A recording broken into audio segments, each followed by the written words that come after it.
Hello and welcome to our special interview today. We have the President of the United Nations General Assembly at its 77th session, who is here in Kuwait on a visit to talk about some of the challenges and chances that facing the whole world at various levels, and the economic, social, and humanitarian levels. And also as the state of Kuwait, which is celebrating within days the 60th anniversary of its accession to the United Nations. And it's not, Kuwait is not isolated from these items.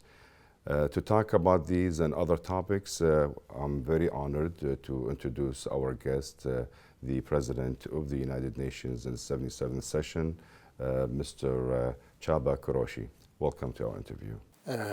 Thank you very much for the invitation, Ahmed. It's my great pleasure to be with you, and my warm welcome to all your viewers.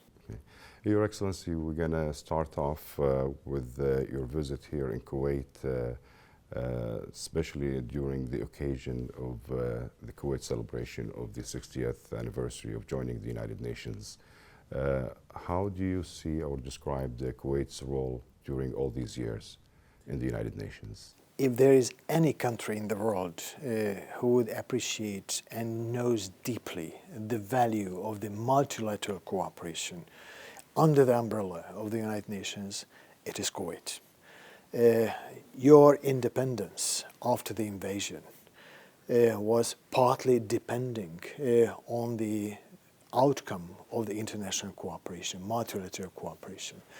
But Kuwait is not only a consumer of the benefits of the multilateral cooperation. You are a huge contributor. Kuwait is known in the United Nations as a force of moderation, as a force of mediation, as a force of providing platform for sorting out some of the debated issues, including some of the very difficult humanitarian issues. On behalf of the 193 countries, I would like to express the thankfulness and appreciation for the humanitarian assistance you are providing to many, many nations in many parts of the world when needs arrive. So, happy birthday to your membership, and if there will be any special event in New York, I'll be very happy to participate and assist.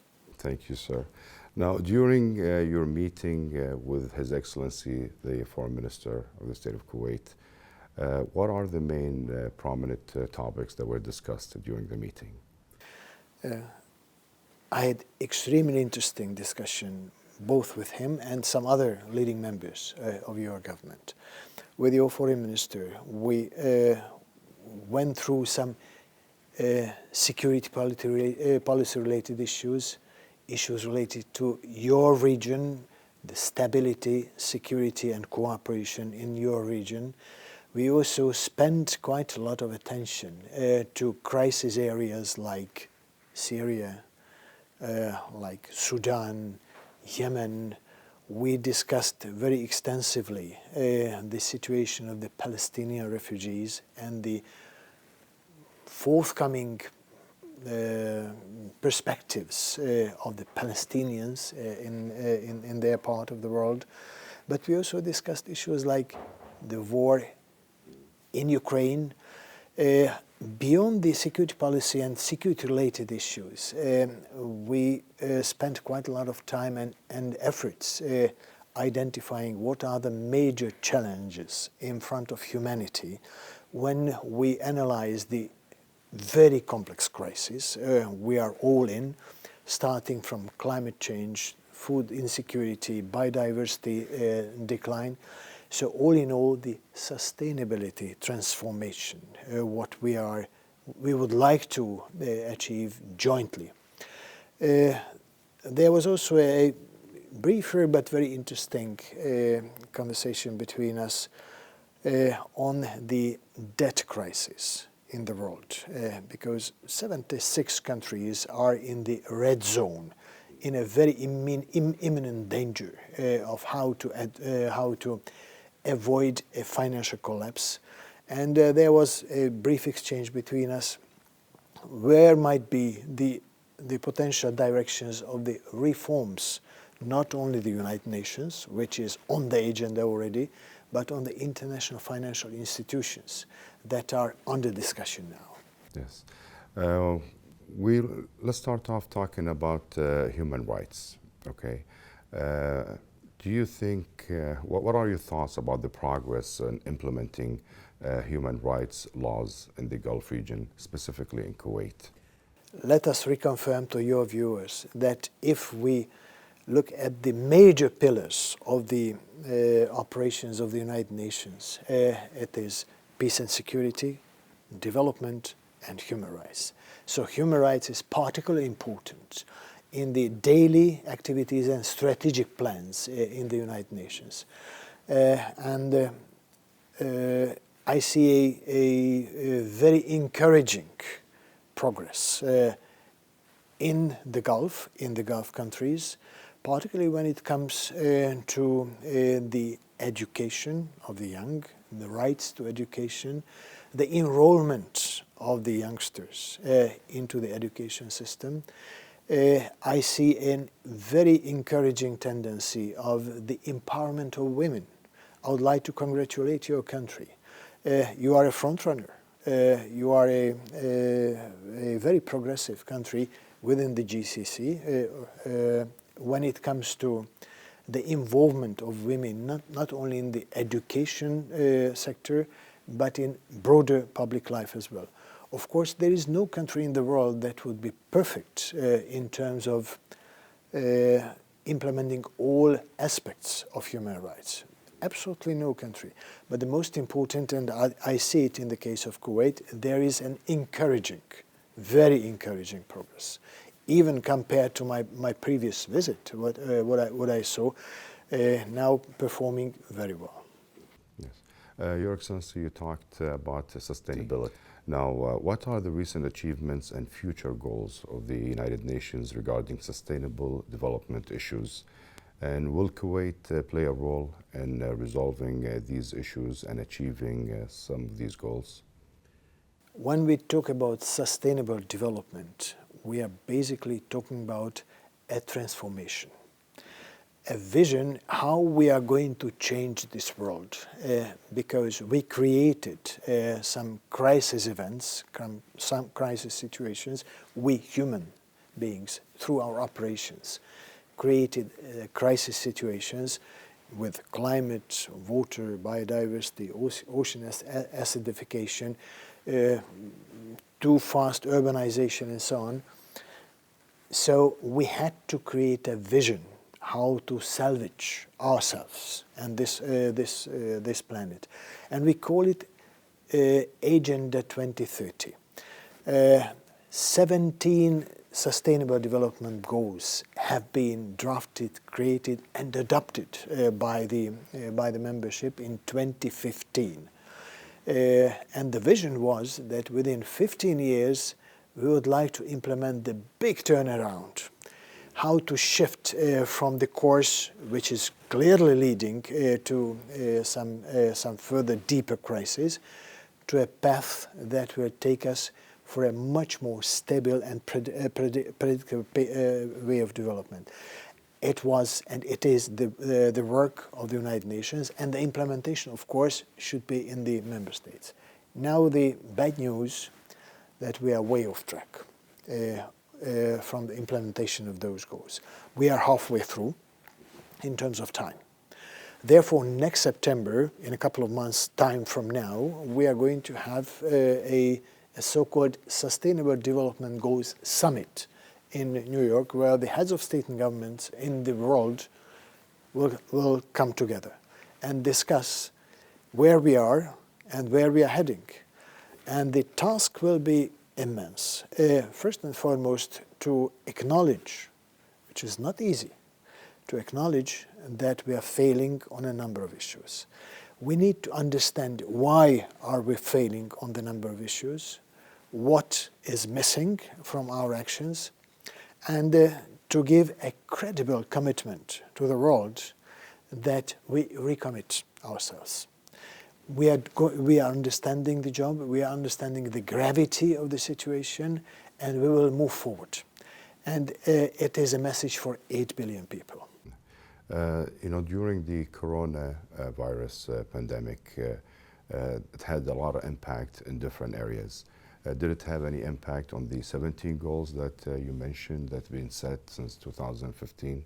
Is there a chance for refining those goals or adding to those goals, especially after going through a pandemic like that? Very much so. Before the coronavirus pandemic, we were performing poorly mostly on the SDGs related to the natural resources. During and after the COVID, we are seeing, we have been witnessing off-track tendencies on many other SDGs. Why? In my understanding, during the COVID crisis, we were introduced to the prototype of the so-called Anthropocene era crisis. It is a new chapter of history, and it is characterized by a cascading and interlocking set of crises. That set of crises send offset the implementation of the big reforms in terms of public health, in terms of schooling, in terms of using natural resources, in terms of social stability, and even in terms of international trade and international trust. So it tested all our capabilities. It's very important we should draw the lessons learned from this pandemic in order to be well equipped and be resilient when the next one comes. Because we know the next wave of pandemic will come. We don't know when and from which corner of our lives or which bug may introduce it. We know it will come. Do you think this calls for establishing a crisis management center on the globe level to face challenges in the future? Just like you mentioned, one of the lessons learned, there were so many areas that needed to be covered. Do you think there is a call to establish a crisis management center worldwide? In broader terms, this crisis management center is called United Nations. It has been established. If you are referring to the very precise health-related challenges, the United Nations has a very powerful agency. It's called World Health Organization, WHO.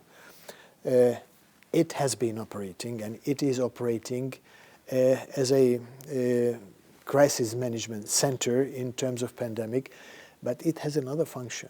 It is looking ahead.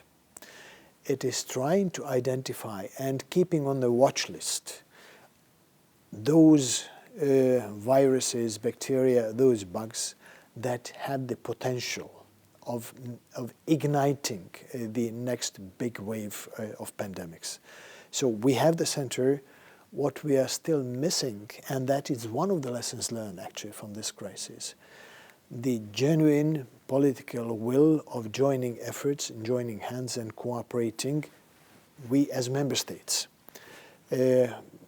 Because individually, we cannot weather all the crises. Individually, we cannot beat the pandemics. Jointly, we can do it. And we did it jointly, actually.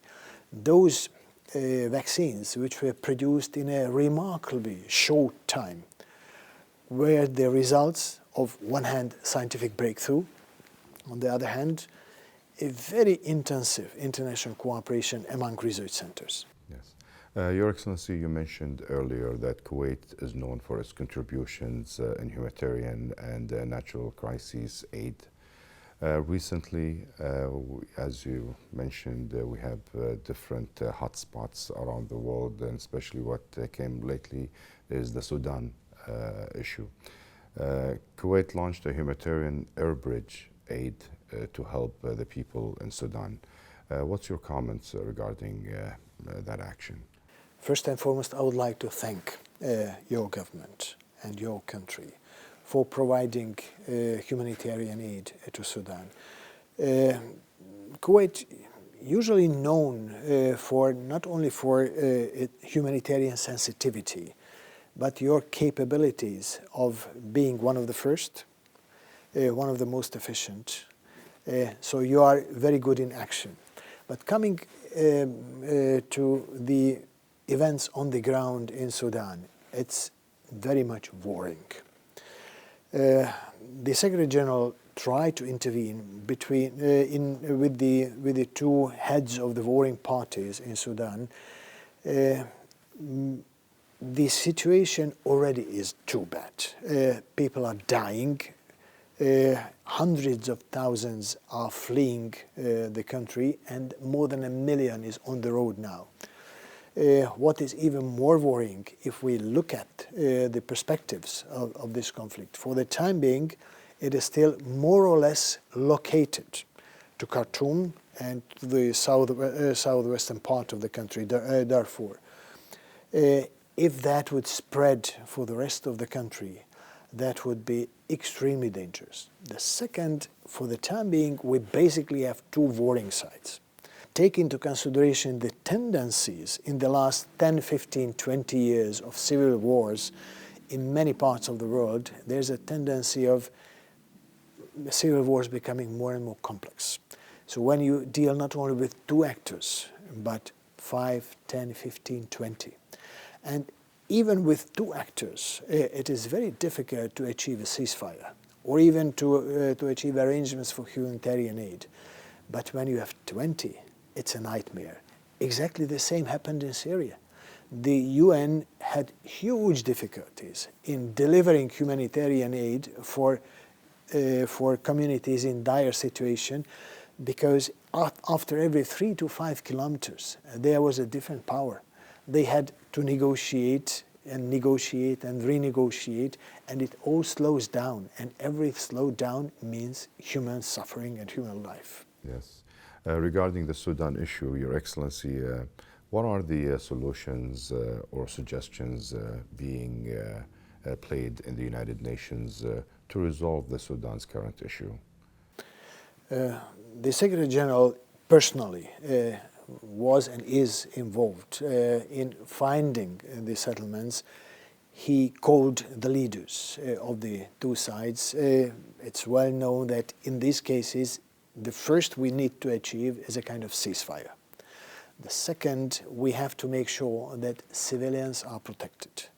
The third, those who would like to leave the area, civilians, they should be given a free passage. The fourth, we try to locate the conflict, not allowing the spread of the conflicts to other parts of the country, or God forbid, across the borders. And the UN agencies are on the ground. Despite the grave difficulties, the humanitarian-related human agencies are on the ground, either in the middle of Sudan or very close to the conflict areas. But what makes me a little bit more hopeful, it is not only the UN who is working very hard on finding the settlement. Your countries, Arab countries, are trying to work very hard. African countries are also mediating. So now all attentions and all efforts are being directed to Sudan to make sure that this is not going to be a full-blown war for many, many years, for millions of people to be sacrificed. Your Excellency, we're going to take a short break, and we'll continue our discussion with the President of the United Nations General Assembly. Stay with us.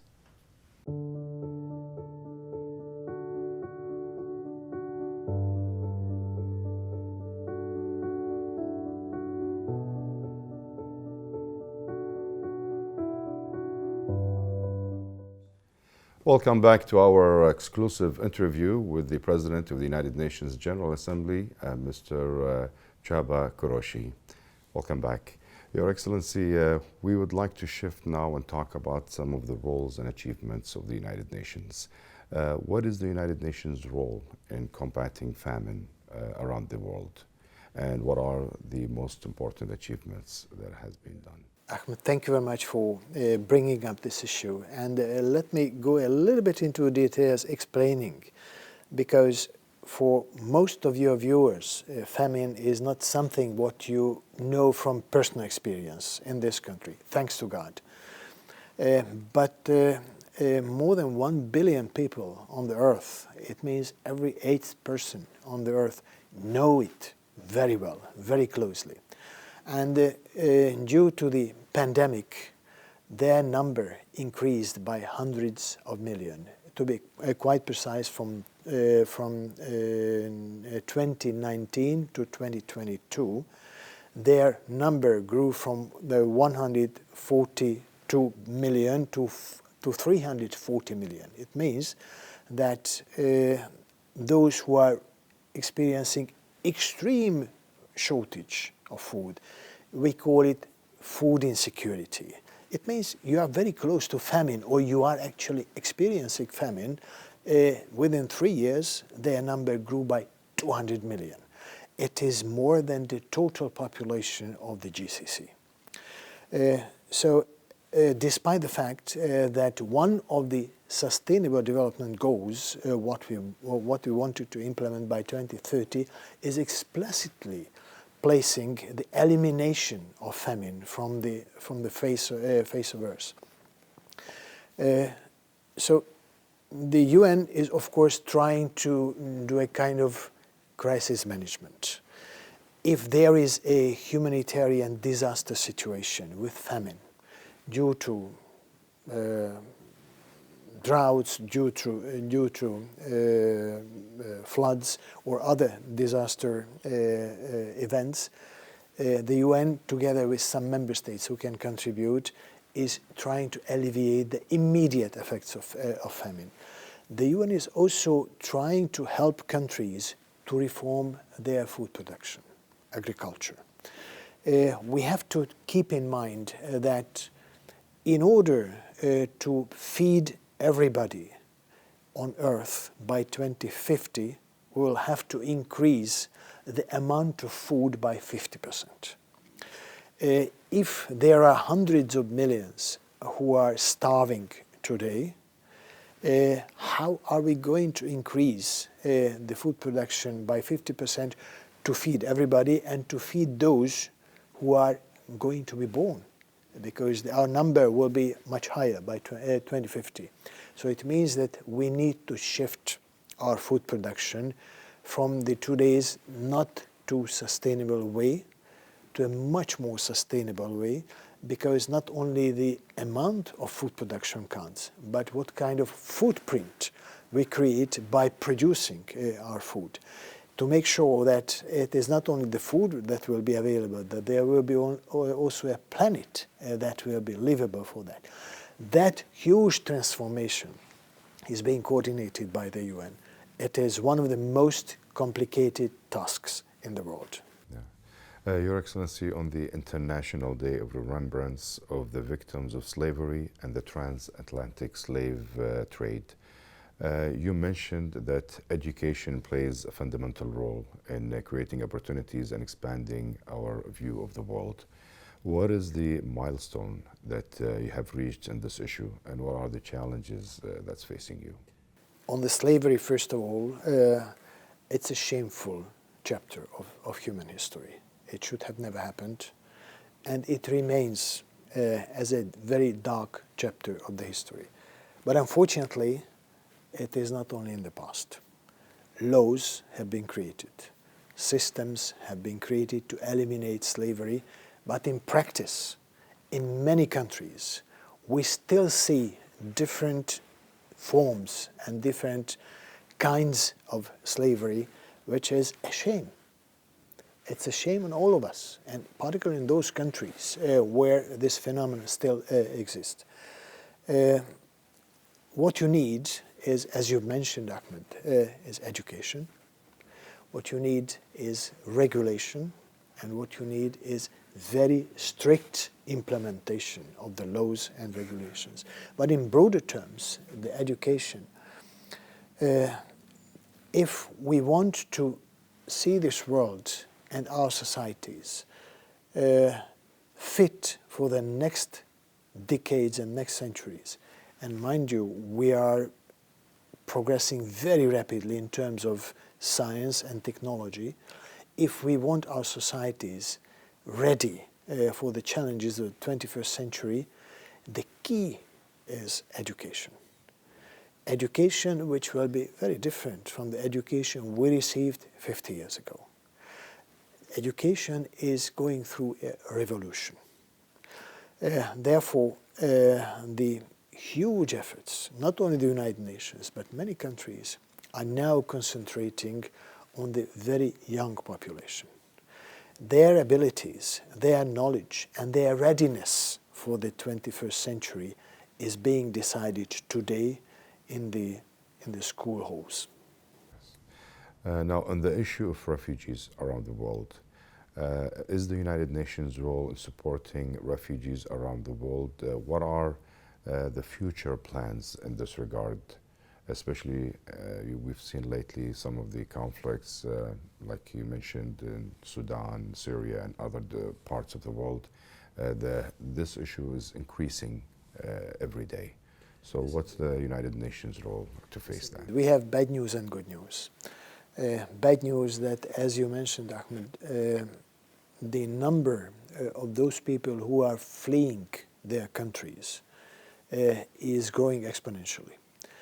In the last 2 years, the number of people who were forced to leave their home places increased by 100 million. The overall number of those who had to flee already their countries and living in other places in the world because of the challenges back at home is now over 400 million. If we cannot contain the environmental disasters because of droughts, because of other effects of the climate change, because of depletion of the soils, or because of the consequent social and political unrest, the potential, and the water crisis, of course, the potential in the forthcoming 15, 20, 25 years is up to 500 to 600 millions. So it's a number that is the today's world with the today's institutional capabilities and today's financial capabilities is not prepared to handle. The UN has a huge apparatus and the huge institutional capabilities of supporting refugees. One of the first UN agencies that has ever been created was UNRWA. When the first war between the newly established Israel and the neighboring Arab countries, resulted in 1.5 million Palestinian refugees, the UN established an agency catering for the needs of those refugees, and UNRWA still exists today.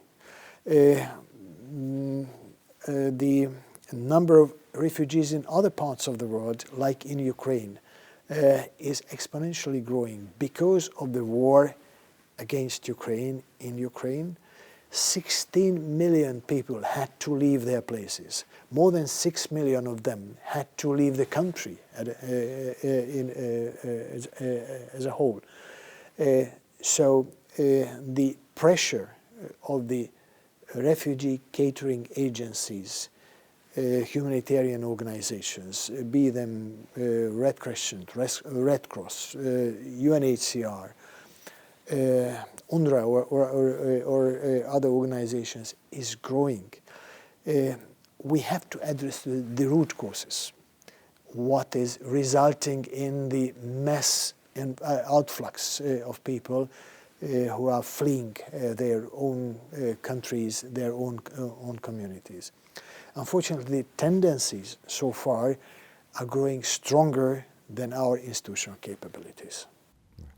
Your Excellency, what are some of the current and future solutions or initiatives that the United Nations is working on regarding climate change? Climate change is one of the most existential threats to humanity. And it is not an issue about some distant future. It is an issue that is with us today. It may not be so familiar for the citizens of Kuwait. though you also experience the fluctuation of the precipitation, you also experience the extreme heat waves, but the resilience of your country is very strong. But in other parts of the world, the imminent danger for human life is there already. Let us just think about Pakistan. Let's think about the Sahel region. Let's think about the extreme droughts and heat waves in many, many parts of the world. So the UN has created many years ago a very robust scientific arm. It is called the IPCC, which is a huge few thousands scientists working together and analyzing in different reports the impacts and the future of the climate change. And actually, the sheer fact that the IPCC started working and started issuing their scientific evidence-based reports has changed the political thinking in the world. So the UN, with the help of the scientific evidence, started changing the political thinking in its member states. And the annual summit meetings, what we call COP, Conference of Parties, Conference of Member States, is the annual body where we have to take the decisions. Some of them emergency decisions, some of them the commitments for the future. The last one was in Egypt, in the Arab world. The next one will be also in the Arab world, in the United Arab Emirates, the forthcoming winter. So this is the place where we have to promise to each other what are we going to do back at home. First, to limit the greenhouse gas emissions, how we are going to rebuild our economies, and how are we going to make our economies more resilient. And last but not least, how are we jointly going to cooperate in order to alleviate the suffering of the most vulnerable countries. Speaking on the environmental issues, can you tell us more about the United Nations Water Conference of the year 2023 and the progress and the procedures and the participating countries in that conference? It was a breakthrough. It was the first full-fledged UN Water Conference after 1977. After 46 years, the member states of the United Nations took the courage to convene a water conference, which is a very complicated, very politically charged and very dangerous issue, dangerous in terms of crisis. And we achieved the breakthrough. The breakthrough was able and possible due to the fact that the member states acknowledged that we are already in the middle of the water crisis, that we created the water crisis, we changed the hydrological cycle jointly, and we are responsible for fixing it jointly. And it was also acknowledged that we have crossed the red lines, the tipping points on a number of freshwater-related issues. So when we came together, it was more than 7,000 people registered. It's more than the UN headquarters can handle. There was a request for 1,400 side events for the 2.5 days conference, and the UN headquarters cannot handle more than 150 plus. And there were commitments made by member states and other stakeholders, companies, humanitarian organizations, international banks and others, commitments at the range of 730. It's a huge number, and if we take into consideration how much money was mentioned in those commitments, and I count only those which were very specified with a concrete number, then the commitments were reaching $340 billion. Now, if you try to make how much impact those investments could do, if implemented, of course, in the forthcoming 7 years, that impact would unlock a value for more than $1 trillion. But we also acknowledged that just making the same a little bit faster and a little bit bolder is not enough. Since we are in a crisis, we need to find the game changers, real game changers. And at the end of the conference, we identified 9 game changers. So now we have the acknowledgement that we are in trouble, the acknowledgement that we have the goals, acknowledgement that we have the means, acknowledgement that we have the joint willing to do it. Now the time of implementation will come. Your Excellency, we're going to shift a little bit to talk about women's issues. How is the United Nations in supporting the women in the international community, and what the women can look forward to in this aspect? Let's start where we began in this interview. All of us were born with equal rights and equal chances. Humanity can make this huge transformation we are discussing only if all societies with all members can unfold their full capacities. Not only one half of humanity, but all of us. Therefore, the United Nations makes it a very, very important issue that, of course, taking into consideration the traditions of each and every country, cultural traditions, religious traditions, historic traditions, we all make the progress towards making sure that all our members in our societies can unfold and our potentials and live our lives according to the full capacity we have. The United Nations have created a so-called UN Women. It's a huge structure looking into each and every area of actions in the UN to make sure that the empowerment of women is integrated into all our actions, be it peace and security, be it development, be it human rights, education, science, food security, and so on. And I see the results. But let me take it a little bit more personal. When entering into my current position, I convened or reconvened an advisory board precisely on issues related to empowering the women. This advisory board is 10 plus people, some women ambassadors and some female leaders of the United Nations. And I keep asking them on our regular brainstormings, please help me identifying those bottlenecks in our decisions, in our work in the United Nations, in the General Assembly, where women's rights and women's potentials could be better explored and better implemented. These are one of the most interesting discussions I used to take part in the UN.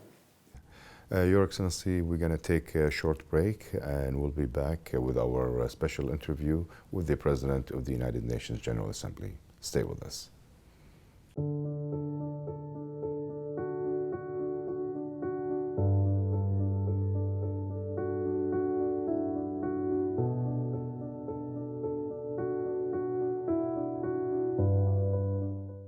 Welcome back to our exclusive interview with the President of the United Nations General Assembly, Mr. Csaba Kőrösi. Your Excellency, we talked earlier about different crises around the world and the situation in Sudan. How can the United Nations help in alleviating the suffering of the people there. And do you have fears that the situation will become similar to Libya and Syria? The potential is there. Therefore, we have to take the conflict in Sudan very seriously and act as soon as we can. Calling the leaders on the two warring sides to calm the situation down, to return to ceasefire, achieve ceasefire, make sure that civilians are not attacked, and to make sure that Sudan is returning to the path of the transition from military to civilian rule. The longer the conflict would drag, the more complicated it will become, more human sacrifice will be visible, and the more difficult will be then to decompose the conflict and going to the path of reconciliation. So the UN is working very hard, and as we discussed earlier, the leaders of Arab countries are working hard, and the leaders of African countries are working very hard. Yes. Your Excellency, will shift to the Palestinian issue. And, recently the Secretary General of the United Nations, Antonio Guterres, issued a report back in 2019 on the possibilities and means of providing protection to the Palestinian people under the Israeli occupation authorities, and submitted the report to the Security Council. However, the report was not discussed by the Council at the time, and nothing was done in this regard. Can the General Assembly discuss this report in the meantime? And do you think it has a role to play when it comes to protecting the Palestinians? Thank you very much. It's a very, very important issue. Before coming to the point, what can the General Assembly do? Let me just emphasize to our viewers that it has been one of the longest dragging conflicts in the world. A couple of days ago, I visited two refugee camps in Jordan. One of them was a refugee camp for 83,000 Syrians, but the other one, the Al Hussein camp, was a Palestinian refugee camp run by UNRWA. What is striking, we have already the third generation that was born and living as refugees. It's an unresolved conflict. Certainly, we cannot see for eternity unresolved conflicts in the world. But coming to your very concrete questions, technically, if the Security Council is requesting a report, as it was the case, the report has been prepared by the Secretary General, has been submitted to the Security Council, and the Security Council is considering what to do with it, how to discuss, decide, or take the resolution or reject it. It's the prerogative of the Security Council. As long as the report is with the Security Council, the General Assembly has no right to consider it, unless some member states would suggest it, but in that case we have to apply a very special procedure. But it doesn't mean that the General Assembly does nothing with the Palestinian issue. Just in this session, 12 resolutions have been negotiated and adopted with a huge majority, by the way. And those 12 resolutions basically take all the aspects of life of Palestinians, including those which were mentioned in the report of the Secretary General, starting from their properties, their social stance, the status of occupied lands, the human rights in the occupied lands, occupied territories. So all the lives in 12 resolutions. And let us not forget, the General Assembly recently adopted a resolution which is now requesting the advisory opinion of the International Court of Justice on the status of Palestine and on the status of the occupied territories and the international community's obligations on this issue. The process started. The issue is now with the International Court of Justice, and in 1 year time from now, perhaps, the advisory opinion will be communicated with the General Assembly and the United Nations. Yes. But Your Excellency, we witnessed lately the violations to the Palestinians in the mosques and in the Islamic sanctities there. Can there be a stronger introduction to a resolution or what have you to prevent the Israeli occupation forces from continuing this blatant violation of the international law and humanitarian causes? Believe me, I read those resolutions and I know what are in them. There is a very strong language, very, very accurate language, very precisely describing the situation. The issue is not whether or not we can precisely describe the situation. The General Assembly does not have the legal power of taking international, legally binding resolutions. It is the Security Council that is entitled to take those resolutions.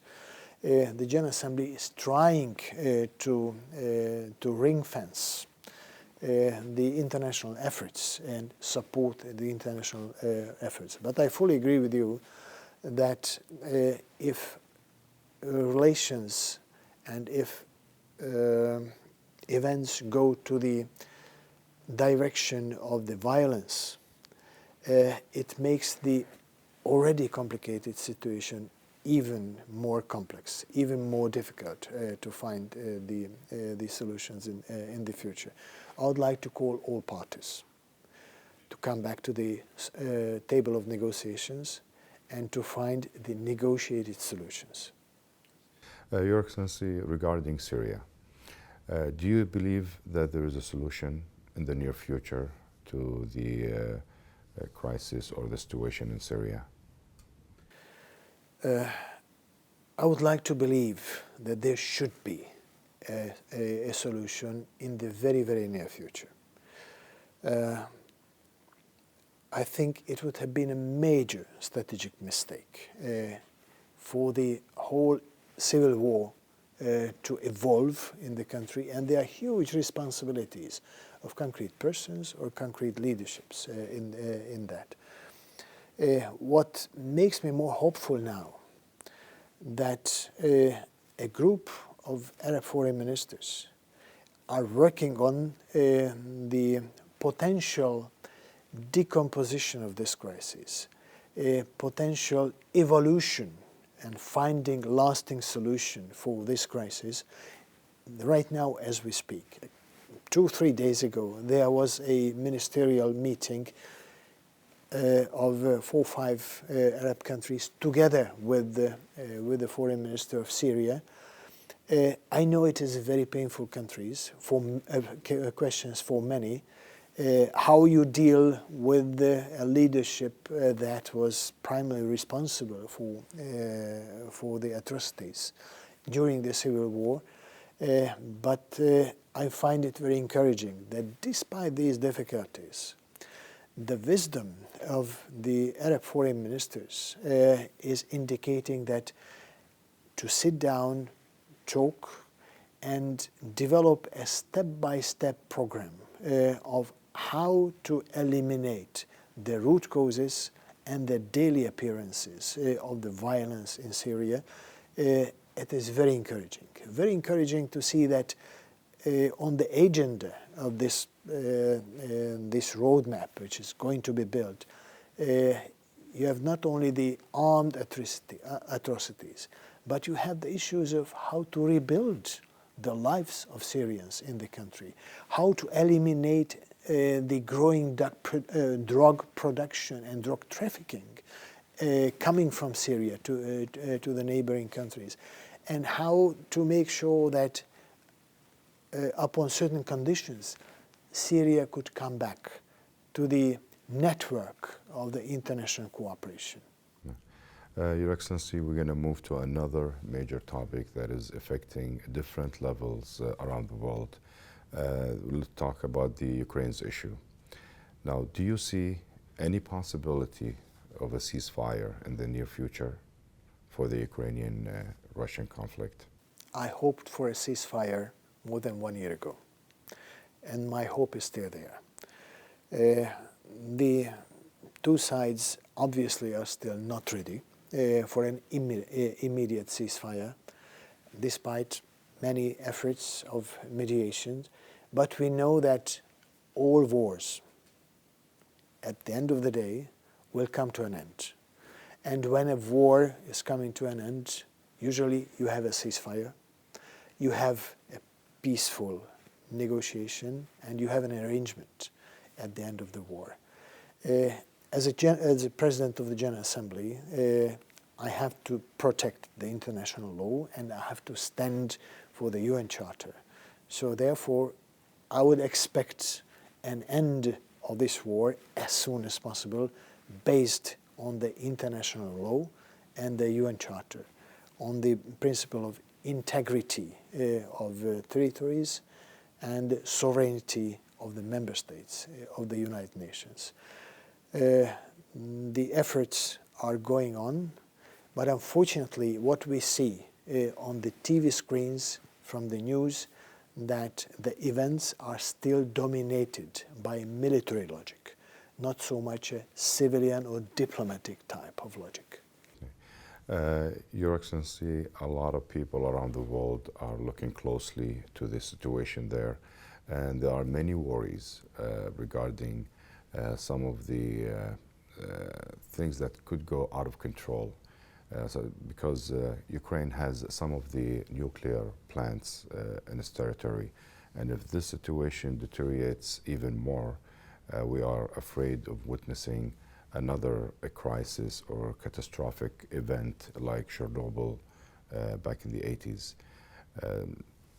What do you think things that can be done to prevent something like this from happening?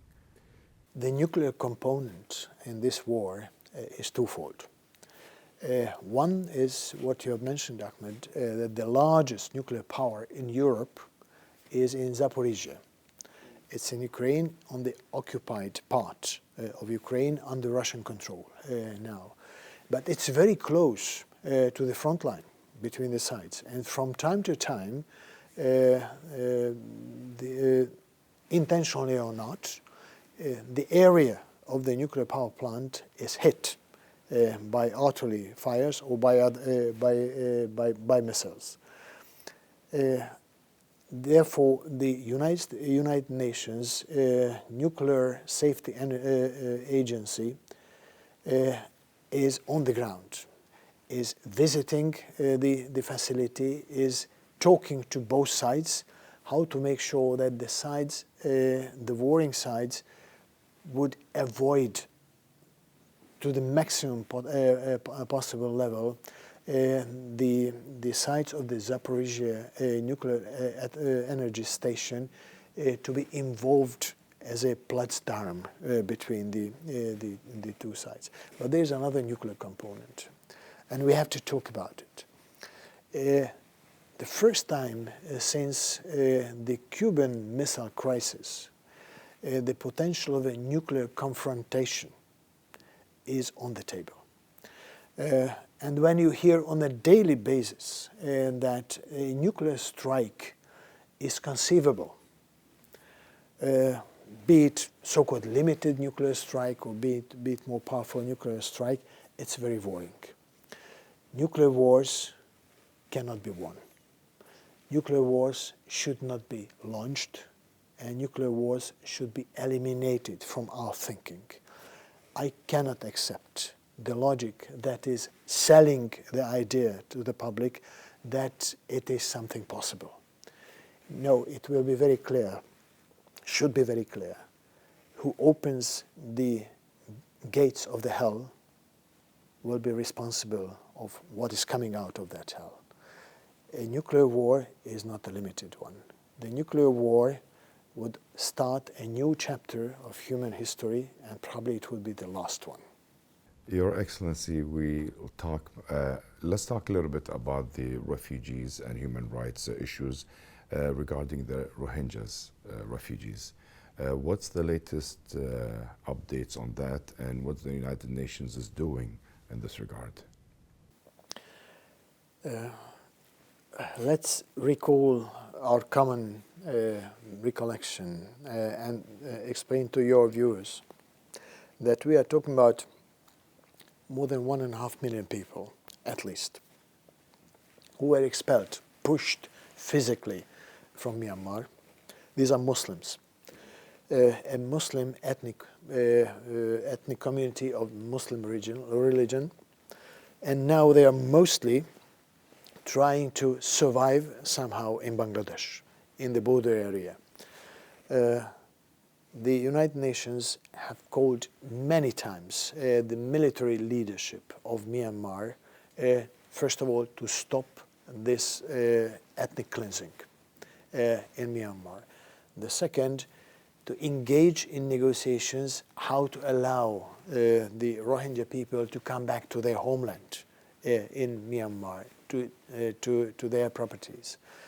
So far, the readiness of cooperation by the military leadership of Myanmar is very limited, despite the fact that the UN has nominated and sent a special envoy, particularly for this reason, to talk to the leaders of Myanmar, to talk to the neighboring countries, to talk to the leaders of ASEAN, and to visit the Rohingya people. So the major issue is still unresolved. But even in the meanwhile, we should not forget that these people, more than 1.5 million, their daily needs should be met. They are living in dire situations. They are living in areas without proper health control, health services, without proper schooling. Therefore, I would like to ask your nation, your government, as I will ask a couple of days after when I go to Riyadh, I will ask the Saudi government and the Organization of Islamic Countries to increase support for the Rohingya refugees, to make sure that their kids, even in the meanwhile, while they cannot go home, should be schooled, and some basic health services could be provided for them. Your Excellency, is there any other areas that you would like to see the State of Kuwait participate in to help the United Nations in their efforts in helping other nations across the globe? There is already one area where Kuwait is playing a leading role. Let's for the record, mention it. One of the long-standing, very difficult issues in the United Nations is how to reform the Security Council. And earlier this year, I nominated 2 excellent ambassadors to lead this process, this very difficult process. One of them is the ambassador of Kuwait, the other one is the ambassador of Austria. And they are doing a very good job. But what we discussed with some members of your government, I came here to seek alliance. Seek alliance and seek cooperation of Kuwait for this huge, impactful transformation of humanity through, with the participation of the United Nations, transformation for sustainability. Addressing the water crisis, addressing the food crisis, addressing the climate crisis, because it's about us. And I was very happy that your government is very, very forthcoming. And I'm looking forward to keep working with the leaders of Kuwait. Your Excellency, before we end our interview today, is there a special word or message you would like to say to the Kuwaiti people? What we discussed in this interview may project a very bleak picture. We are full of crisis. But my message to all of you would be, there is hope. There is not only hope, but there are solutions. We know how to achieve those solutions. We know where is the way to go. Now what we need is political will and implementation. That is visible. Let's work on it. Your Excellency, thank you very much. It's been a great honor to have you with us in this program. We hope to see you in the near future. Ahmed, the honor was mine. Thank you much for this opportunity. Thank you. This concludes our special interview with the President of the United Nations General Assembly, Mr. Csaba Kőrösi. And we hope that you enjoyed this interview and hope to see you in future interviews. Thank you for being with us.